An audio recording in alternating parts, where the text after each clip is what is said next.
All right, so let's go ahead and jump into diagnostics of the ECM. This is a automatic.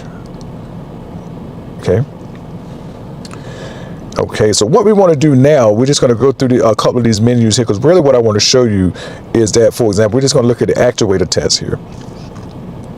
Now again, actuator tests, these are all of the bidirectional control tests here that you can perform on a car. For example, for example, let's just look at service bay test. For example, this is an evap service bay test.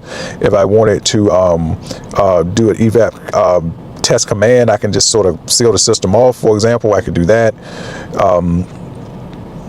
What else can we do here? Well, actually, listen, there's some purge and seal solenoid valve. So I want to do a purge and seal. You can do that here. This is a very common test to know how to use. Again, you get a lot of evap codes, for example.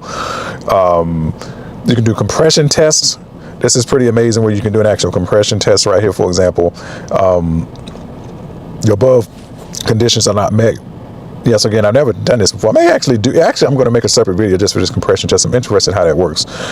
And you can do many other things. So we can see that there's plenty of bidirectional controls. And again, if you're not familiar with what bidirectional controls do, what it do is it lets you control components on your vehicle to see if they actually work or not.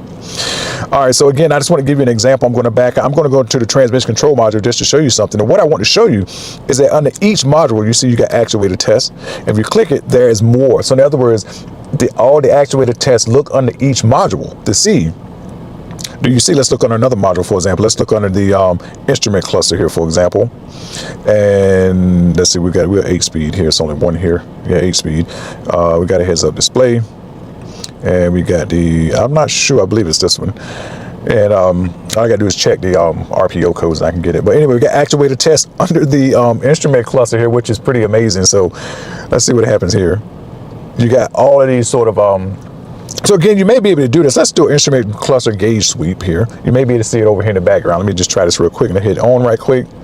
And as you see, all of my gauges are just moving up and down. So again, if you're having problems, say with your fuel gauge or something like that, you could test that gauge just as simple, just like that. So you saw over here with the RPM gauge. Let's do it one more time. As you can see, the RPM gauge is going all the way over, coming back down. And also likewise with the fuel and the thermostat temperature sensor as well over here. All right.